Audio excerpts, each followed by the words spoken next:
Students, मैं विश्वप्रभा गुप्ता, सह आचार्य अर्थशास्त्र, राजकीय डूंगर महाविद्यालय, बीकानेर, राजस्थान से आज बीए पार्ट सेकेंड अर्थशास्त्र प्रश्न पत्र प्रथम समष्टि अर्थशास्त्र मैक्रो इकोनॉमिक्स में हम नेशनल इनकम के कंसेप्ट्स पढ़ने के बाद अब हम ले रहे हैं methods of measuring national income, राष्ट्रीय आय को मापने की विधियाँ। राष्ट्रीय आय को मापने के संबंध में प्रोफेसर साइमन पुजनेट्स ने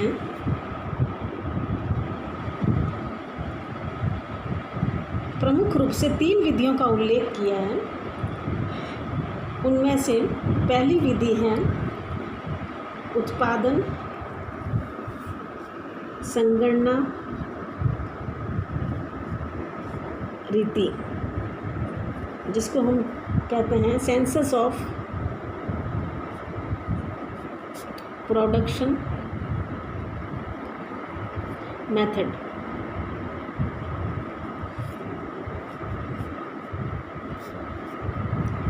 इस रीति के अंतर्गत उत्पादन के जितने भी साधन हैं, उन सभी साधनों के द्वारा जितनी भी वस्तुएं और सेवाएं उत्पादित की जाती हैं, उन सभी का साधन लागत पर मूल्यांकन कर लिया जाता है एट फैक्टर कॉस्ट।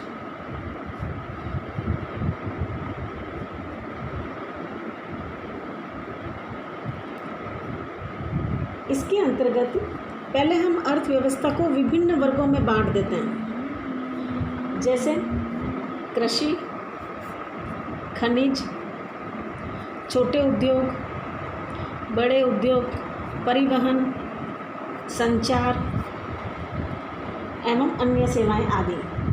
और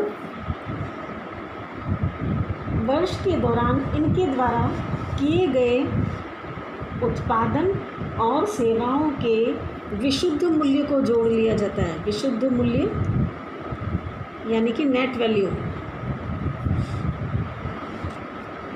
विशुद्ध मूल्य से मतलब है कि जो भी टोटल प्रोडक्शन होता है, कुल उत्पादन होता है, उसमें से हम कच्चे माल और अन्य पदार्थों का जो प्राइस होता है उसको हम घटा लेते हैं, और इसके बाद हम मशीनों की घिसावट, मरम्मत और प्रतिस्थापन व्यय को भी कम कर देते हैं। तो जो बच जाता है उसको हम विशुद्ध मूल्य कहते हैं। तो विशुद्ध मूल्य को हम जोड़कर उत्पादन संगणना विधि के आधार पर राष्ट्रीय आय प्राप्त कर लेते हैं। इसलिए इस रीति को वस्तु सेवा प्रणाली भी कहते हैं।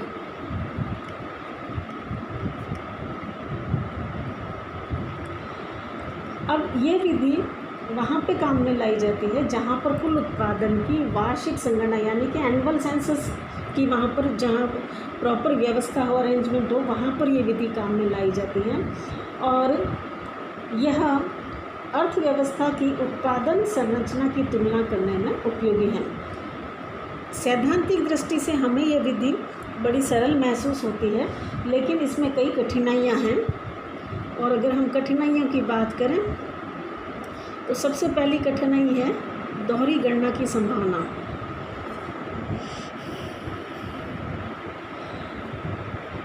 कि एक वस्तु की जो गणना है वह एक से अधिक बार हो जाती है। जहाँ वह ओरिजिन जो प्लेस है वहाँ पर भी उसकी गणना हो जाती है, और यानी कि मूल उत्पत्ति स्थान पर भी उसकी गणना हो जाती है, और जहाँ उसको निर्मित किया जा रहा है वहाँ पर भी उसकी गणना हो सकती है। तो ऐसी दोहरी गणना की स्थिति में राष्ट्रीय आय का सही आकलन नहीं हो पाता है। दूसरी बात, इतनी वस्तुएं और इतनी सेवाएं उत्पादित की जाती है कि सभी का मूल्यांकन करना बड़ा कठिन हो जाता है, और फिर यह पद्धति जो है वो काफ़ी खर्चीली भी है। तो इस तरह से जो है उत्पादन संगणना विधि के द्वारा हम राष्ट्रीय आय का मापन करते हैं। दूसरी विधि जो है वह है आय संगणना रीति, इनकम सेंसस मेथड।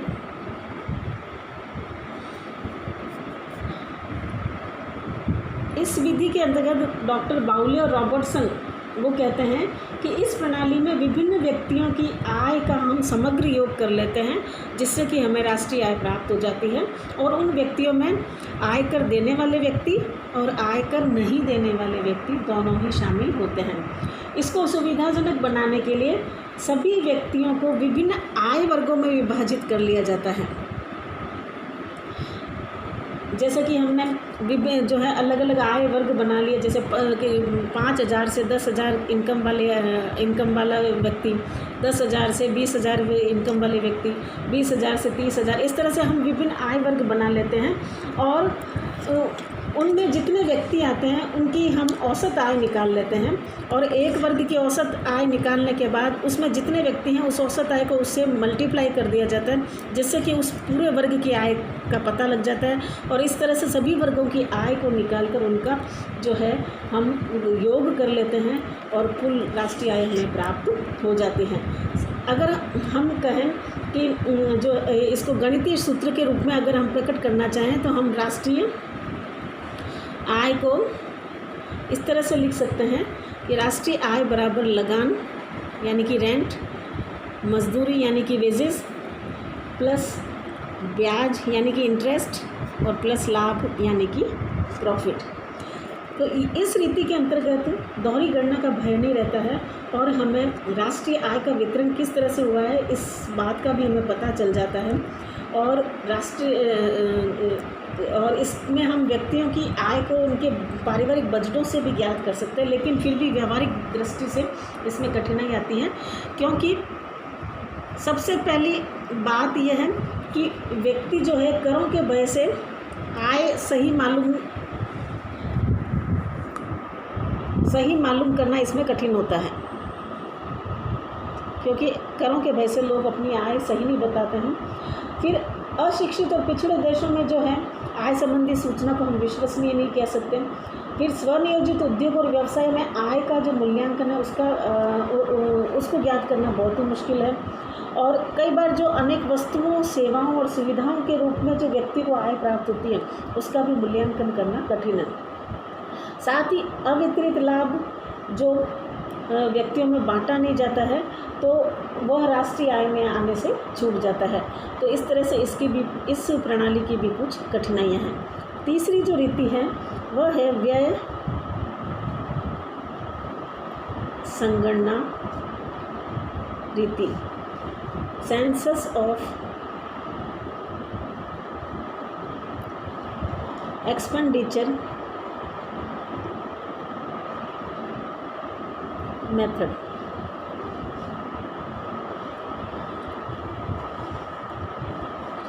इसके अंतर्गत हम देश के विभिन्न वर्गों द्वारा विभिन्न मदों पर किए गए वार्षिक व्यय को जोड़कर कुल व्यय की राशि ज्ञात कर लेते हैं, और फिर कुल व्यय की राशि ज्ञात करने के बाद हम उसमें कुल बचत की जो राशि होती है उसको जोड़ लेते हैं। तो इन दोनों का सामूहिक योग करने से हमें राष्ट्रीय आय प्राप्त हो जाती है। इसलिए इसको उपभोग बचत रीति भी कहते हैं, और चूंकि बचत और विनियोग दोनों बराबर होते हैं तो इसको हम उपभोग विनियोग रीति भी कहते हैं।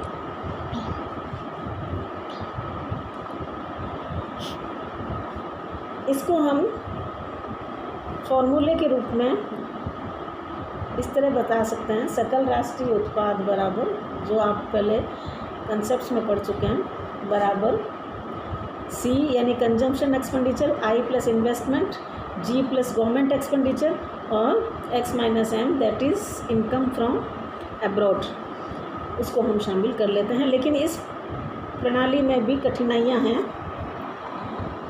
सबसे पहली बात कि उपभोग व्यय जो राशि है उसको ज्ञात करना मुश्किल है।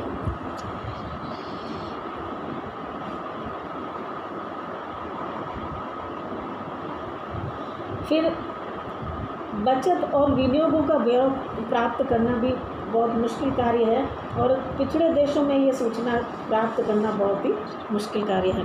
तो इस तरह से ये तीनों विधियां जो दी गई हैं वह जो है साइमन कुजनेट्स द्वारा दी गई है, और इनके द्वारा जो है हम राष्ट्रीय आय की गणना कर सकते हैं। लेकिन इन 3 विधियों के अलावा कुछ अन्य विधियां भी हैं जिनसे कि राष्ट्रीय आय को हम जो पता कर सकते हैं। उनमें है सामाजिक लेखा रीति,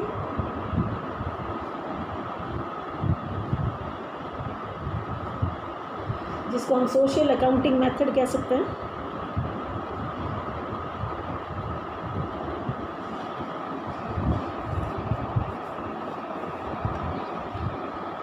इस रीति के अंतर्गत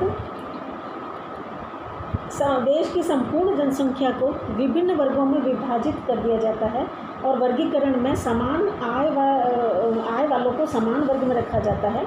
प्रत्येक वर्ग में से कुछ व्यक्तियों को चुनकर उनकी औसत आय के आधार पर संपूर्ण वर्ग की आय हम ज्ञात कर लेते हैं और इसी प्रकार सभी वर्गों की आय को जोड़कर हम राष्ट्रीय आय ज्ञात कर लेते हैं। लेकिन इस रीति में भी वही कठिनाइयाँ हैं जो कि आय संगणना विधि में है। नेक्स्ट है व्यवसाय संगणना रीति।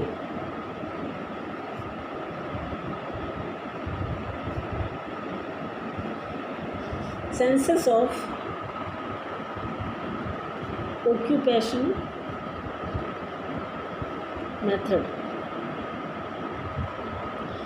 इसके अंतर्गत सभी उत्पादक व्यवसायों के आधार पर व्यक्तियों का वर्गीकरण किया जाता है, जैसे कि सारे किसानों, सारे व्यापारी वर्ग, सारे उत्पादक वर्ग, सारे नौकरी पेशा वर्ग, और फिर इस तरह से प्रत्येक व्यवसाय या कार्य में लगे लोगों की व्यवसायवार जो है वो आय ज्ञात कर ली जाती है और विभिन्न व्यवसायों की आयों को फिर जोड़कर राष्ट्रीय आय ज्ञात कर ली जाती है।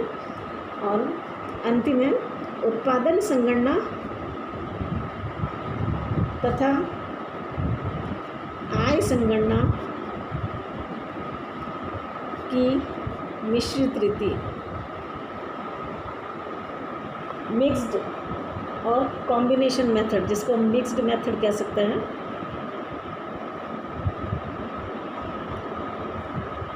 इसमें उत्पादन संगणना विधि का प्रयोग हम उत्पादक व्यवसायों के आधार पर करते हैं, यानी कि जो उत्पादन करने वाले क्षेत्र हैं उनमें हम उत्पादन संगणना विधि का प्रयोग करते हैं, और जहाँ पर सरकारी गैर सरकारी नौकरी है वहाँ पर हम आय संगणना विधि का प्रयोग करते हैं। इस विधि में दोनों ही पद्धतियों का समावेश हो जाता है और भारत में VKRV राव ने इस पद्धति का प्रयोग किया था और इसके आधार पर हम जो है राष्ट्रीय आय प्राप्त कर सकते हैं कि हमने उत्पादन संगणना के आधार पर विभिन्न व्यवसायों की आय प्राप्त कर ली।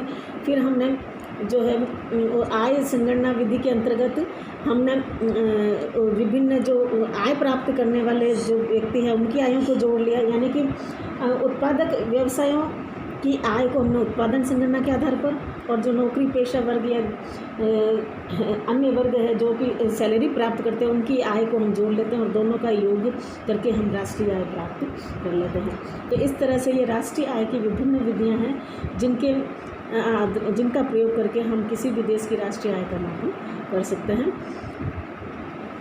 आशा है आप लोगों को समझ में आ गई होगी सारी।